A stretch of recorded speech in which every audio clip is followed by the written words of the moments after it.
Ngalewa ameamua kwenda kumwonya mganga feki. Ukweli ni kwamba sisi wote tumeona jinsi gani ambavyo huyo mganga hana lolote, umalaya tu. Tumeweza kuona namna gani ambavyo alivyoona aweze kumdanganya yule mama kwamba inabidi waweze kulala katika kitanda kimoja, hasa kwa kupaka hilo dawa, kitu ambacho sio cha ukweli. Na hii tuliweza kuiona hasa pale ambapo Kitana aliweza kumtembelea na kuweza kumwambia kwamba wewe sio mganga, wewe ni feki na naendeleza haya mambo. Hii ikimaanisha kwamba huyu ni tapeli, kitu ambacho kimepelekea Ngalewa aweze kwenda kumwonya moja kwa moja. Basi ni kualike moja kwa moja katika tamthilia hii tuweze kutazama uchambuzi, hasa kama ni miongoni mwa watu ambao wamekuwa wakifurahia, basi hii ni sehemu yako muhimu kabisa kuweza kudundisha maoni yako upande wako, lakini pia hakikisha kama ni miongoni mwa watu ambao umetokea kuipenda hii tamthilia, kwa miongoni mwa tamthilia yako bora kwa upande wako, tujuzie hapo yenye comment. Lakini pia kama kuna kitu ambacho unaweza kushauri kifanyiwe marekebisho, hasa katika pande zote nzima, unaweza pia kudundisha maoni yako. Lakini pia kitu cha msingi ni kwamba hakikisha unabonyeza za neno subscribe, ikiwa ni ishara ya upendo kama kweli unaipenda na kuikubalika tamthilia hii, basi moja kwa moja niweze kualika. Tumeweza kuona namna gani ambavyo kwa sasa hali ilivyokuwa, ambapo kwa mara ya kwanza kabisa Kitana aliweza kumsaidia yule kijana ambaye alikuwa amegeuzwa kuwa mbuzi, halafu kisha alikusudi akachinjwa na Mandinga, alikusudi akaenda kuchinjwa na walikuwa wanabadilishana kwamba anampatia kibu cha pombe, halafu kisha yeye anapata mbuzi. Hiyo ilikuwa ni michezo ambayo walikuwa wameipanga, ndio maana kama ulivyoona yule mtu ambaye alikuwa anampa Mandinga aliweza kumwambia kwamba wewe kwani unaingilia michongo ya watu, ikimaanisha kwamba hii ni tofauti. Lakini wakati mzee Msisili, kwa pande yangu mimi napenda kumuita mzee Msisili, anarudi na baba yake na Kitana, yeye anakutana na Ngalewa. Ngalewa, kumbuka kama tulivyoona, yeye huwa ni mtabiri wa hiki kijiji, ambapo amekuwa akitabiri mambo mengi, akionya mambo mengi ya kulikulika. Hata pale alipokuwa wakati chifu alipoelekea kumuona Ngalewa, tulikuwa tunaona na ambavyo waliongea vizuri na akaweza kuweka wazi. Kwa hivyo huyu Ngalewa ni mtu mzuri sana. Ndio maana hata yule bibi ambaye yule bibi ambaye ndiye aliyemleta Kitana, ndiye ambaye anahakikisha pia wanaosiliana kuweza kuhakikisha mambo yako yote vizuri. Lakini tumeweza kupewa kodi na kuweza kwamba Kitana ndiye mkombozi. Lakini kwa sasa angetulia kwanza, kwa sababu kuna watu ambao kidogo mambo yao hayako sawa, hasa wakati wana kifaru wengi kulikuleka ambao kwa sasa jamii hii. Lakini pia mwingine ni yule bibi ambaye binti yake anampenda Mandinga. Kama ulivyoona, yule bibi ni mchawi sana, pia yule ni miongoni mwa adui. Lakini pia huyo mganga pia ni adui, kwa sababu Kitana anaweza kumharibia deal zake ambazo amekuwa akizifanya. Sasa tulikuwa tunaelekea, lakini baba yake anaumizwa sana na hataki kabisa mtoto wake Kitana aweze kufanya mambo hayo, yani aweze kusaidia watu kama ambapo amekuwa akisaidia, hasa kama yule mtu ambaye yule mama alikuwa amemua alafu kisha akaanza kumsaidia. Hataki kabisa baba yake aweze kutoa msaada, kwa sababu anaogopa aidha anaweza akafanywa hivyo. Lakini kwa ishara ile ni kwamba Kitana anaonyesha wazi kwamba inakuwa ni vigumu kwake kuweza kukubaliana na baba yake, kwa sababu kuna wakati kuna nguvu ambazo aidha yeye, unajua kuna wakati unaweza ukaona kitu fulani hakipo sawa, halafu kwamba inakubidi useme tu, usinyamaze. Hii ndio hali ambayo aidha kwa pande moja au mwingine ambayo Kitana anaipitia kwa sasa, japo Kitana hataki kabisa kuweza kukubaliana na swala hilo la baba yake na kuweza kukubali kwa kimya wakati mambo mbaya ambayo yeye kwa upande wake anaona yako sawa yakiendelea. Kwa hivyo kazi ni kubwa sana. Lakini sasa issue inamalizika, pia kuna kitu kingine cha kitofauti ambacho tumeweza kukiona, hasa kwa wale vijana na yule binti mtoto wa mfalme ambaye wao walikuwa kidanganyana kwamba aidha siku za mbele ni wanaweza kuwa watawala wa hii himaya ya Mantale, kitu ambacho hasa kwa upande wa Mamba mwenyewe ambaye ni mlinzi kaona nini hatari kama ikija kufahamika. Na kweli hiyo ni kitu ni hatari sana, kwa sababu wanakuwa wanafanya ni kama wanatengeneza mbinu za kuweza kudundisha utawala bila kufuata taratibu ambazo sio. Ukweli ni kwamba yule binti ambaye ni binti mfalme anamdanganya tu kwa lengo la kuweza kuhakikisha wanakubaliana au wanakuwa naye kwenye mapenzi. Issue ndio hiyo iliyopokuwa, hakuna kitu ambacho anaweza kafanya, bali wanaingia kwenye matatizo. Sasa tujue katika issue ya Kifaru. Kifaru ndio mtu ambaye kidogo katika upande wa hii himaya ya Mantale ambaye anafanya mambo ambayo kiukuli na kuhalisia kwa namna moja au wengine tunaweza tukasema ni kwamba ana haibu sana. Tuliweza kuona Kifaru akimwambia mwenye ulinzi kwamba kila kitu ambacho kinahusiana na ulinzi kinatakiwa kipitie kwake. Kila kitu, kila jambo linatakiwa liweze kupitia kwake. Kwa hivyo issue ya kuweza kumkamata na binti ilikuwa ni makosa makubwa sana. Unajua kabisa kupitia yule binti kuweza kukamatwa, basi ndipo ambapo kifo chake kimeanza kutokea. Kwa hivyo hapo moja kwa moja imeliza shida kubwa sana ambayo ilimfanya Kifaru aweze kuhakikisha anamuua yule binti ambaye waliweza kumkamata na kumfunga ili kusudi asiweze kuongea ukweli, kwa sababu tulipoelekea ni kwamba angeweza kuteswa na akamcha usiku akashindwa kuvumilia, akaongea ukweli ambao uliosababisha kifo cha Kopako, ambacho ukweli ukiwa wazi basi inaweza kawa ni shida kubwa sana ambayo inaweza kaletwa. Sasa ni wakati ambao tumeweza kuona ni kwamba Ngalewa ambaye amekuwa ni msaada mkubwa kaenda kwa mganga. Yule mganga ambaye ni feki. Yule mganga ni feki kwa sababu tumeweza kuona ni kwamba yeye anawadanganya watu, lengo zima kama kwa mfano pale alikuwa anataka kuweza kufanya naye mapenzi tu, hakuna kitu kingine. Kwa hivyo huyu mganga ni muongo sana. Japo amekuwa akiishi kwa ujanja huku akifuatilia maisha ya watu wanaendaje na wanaoshije, lengo zima ikiwa ni aweze kuhakikisha anapata ile ambacho anachopata.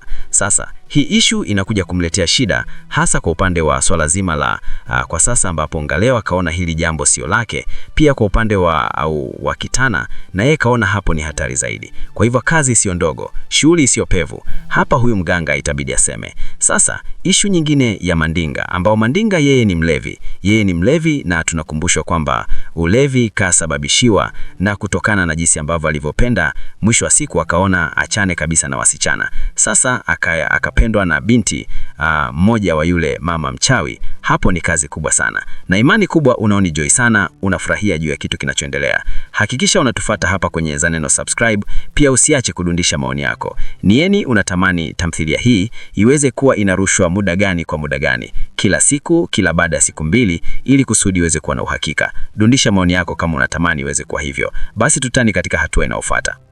Ngalewa ameamua kwenda kumuonya mganga feki. Ukweli ni kwamba sisi wote tumeona jinsi gani ambavyo huyo mganga hana lolote, umalaya tu. Tumeweza kuona namna gani ambavyo alivyoona aweze kumdanganya yule mama kwamba inabidi waweze kulala katika kitanda kimoja, hasa kwa kupaka hilo dawa, kitu ambacho sio cha ukweli. Na hii tuliweza kuiona hasa pale ambapo Kitana aliweza kumtembelea na kuweza kumwambia kwamba wewe sio mganga, wewe ni feki na naendeleza haya mambo. Hii ikimaanisha kwamba huyu ni tapeli, kitu ambacho kimepelekea Ngalewa aweze kwenda kumuonya moja kwa moja. Basi nikualike moja kwa moja katika tamthilia hii tuweze kutazama uchambuzi, hasa kama ni miongoni mwa watu ambao wamekuwa wakifurahia.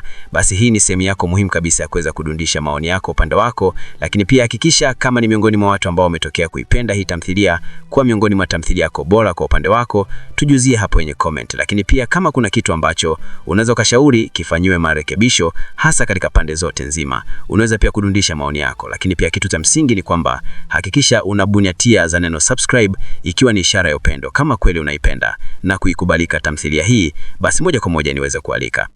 Tumeweza kuona namna gani ambavyo kwa sasa hali ilivyokuwa, ambapo kwa mara ya kwanza kabisa Kitana aliweza kumsaidia yule kijana ambaye alikuwa amegeuzwa kuwa mbuzi, halafu kisha alikusudi akachinjwa na Mandinga.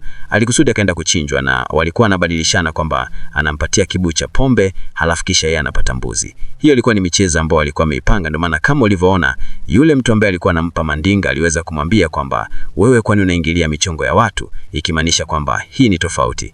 Lakini wakati mzee Msisili, kwa pande yangu mimi napenda kumuita mzee Msisili, anarudi na baba yake na Kitana, yeye anakutana na Ngalewa. Ngalewa, kumbuka kama tulivyoona, yeye huwa ni mtabiri wa hiki kijiji, ambapo amekuwa akitabiri mambo mengi, akionya mambo mengi ya kulikulika. Hata pale alipokuwa wakati chifu alipoelekea kumuona Ngalewa, tulikuwa tunaona namna ambavyo aliongea vizuri na akaweza kuwekea wazi. Kwa hivyo huyu Ngalewa ni mtu mzuri sana. Ndio maana hata yule bibi ambaye ndiye aliyemleta Kitana, ndiye ambaye anahakikisha pia wanawasiliana kuweza kuhakikisha mambo yako yote vizuri. Lakini tumeweza kupewa kodi na kuweza kuomba kwamba Kitana ndiye mkombozi. Lakini kwa sasa angetulia kwanza, kwa sababu kuna watu ambao kidogo mambo yao hayako sawa, hasa wakati una kifaru wengi kulikuleka ambao kwa sasa jamii hii. Lakini pia mwingine ni yule bibi ambaye binti yake anampenda Mandinga. Kama ulivyoona yule bibi ni mchawi sana, pia yule ni miongoni mwa adui. Lakini pia huyo mganga pia ni adui, kwa sababu Kitana anaweza kumharibia deal zake ambazo amekuwa akizifanya. Sasa tulikuwa tunaelekea, lakini baba yake anaumizwa sana na hataki kabisa mtoto wake Kitana aweze kufanya mambo hayo, yani aweze kusaidia watu kama ambapo amekuwa akisaidia, hasa kama yule mtu ambaye yule mama alikuwa amemuua alafu kisha akaanza kumsaidia. Hataki kabisa baba yake aweze kutoa msaada kwa sababu anaogopa aidha anaweza akafanywa hivyo. Lakini kwa ishara ile ni kwamba Kitana anaonesha wazi kwamba inakuwa ni vigumu kwake kuweza kukubaliana na baba yake, kwa sababu kuna wakati kuna nguvu ambazo aidha yeye, unajua kuna wakati unaweza ukaona kitu fulani hakipo sawa, halafu kwamba inakubidi useme tu, usinyamaze. Hii ndio hali ambayo aidha kwa pande moja au mwingine ambayo Kitana anaipitia kwa sasa, japo Kitana hataki kabisa kuweza kukubaliana na swala hilo la baba yake na kuweza kukubali kuwa kimya wakati mambo mbaya ambayo yeye kwa upande wake anaona yako sawa yakiendelea. Kwa hivyo kazi ni kubwa sana, lakini sasa issue inamalizika. Pia kuna kitu kingine cha kitofauti ambacho tumeweza kukiona hasa kwa wale vijana na yule binti mtoto wa mfalme ambaye wao walikuwa kidanganyana kwamba aidha siku za mbele ni wanaweza kuwa watawala wa hii himaya ya Mantale, kitu ambacho hasa kwa upande wa Mamba mwenyewe ambaye ni mlinzi kaona nini hatari kama ikija kufahamika. Na kweli hiyo ni kitu ni hatari sana, kwa sababu wanakuwa wanafanya ni kama wanatengeneza mbinu za kuweza kudundisha utawala bila kufuata taratibu ambazo sio. Ukweli ni kwamba yule binti ambaye ni binti mfalme anamdanganya tu kwa lengo la kuweza kuhakikisha wanakubaliana au wanakuwa naye kwenye mapenzi. If you find any error in material provided, please take a minute to tell us about it. We will resolve it at the earliest. For copyright issues, we try our best to verify the ownership of content with the contributor. If you think your material is wrongly used, or if it's a violation of copyright, please take a minute to tell us about it. We will resolve it at the earliest. Note: this is not an original video or episode. It is just analysis and review of some episodes in our series. This video doesn't aim to distort you or deceive anybody to believe that this is original episode. So our aim is to analyze on some parts of the previous episode and give predictions on what is going to happen on the next episodes. We consider YouTube community rules. In case you want to see original video, visit mentioned channel below. Copyright use disclaimer. This video is for entertainment purposes only. Copyright disclaimer under Section 107 of the Copyright Act 1976. Allowance is made for fair use for purposes such as criticism, commentary, news reporting, scholarship, and research. Fair use is a use permitted by copyright statute that might otherwise be infringing. Non-profit, educational, or personal use tips the balance in favor of fair use. Note: we make videos to influence people to watch original movies which are truly hidden gems to entertain people. For the explanation, we have used most of the video clips from the movie for better understanding. For video clips, all credits go to the movie owners. Disclaimer: any footage in this video has only been used to communicate a message understandable to the audience. According to my knowledge, it's fair use under the reviews and commentary section. We don't plan to violate anyone's rights. Our video is not aiming to distort the original video.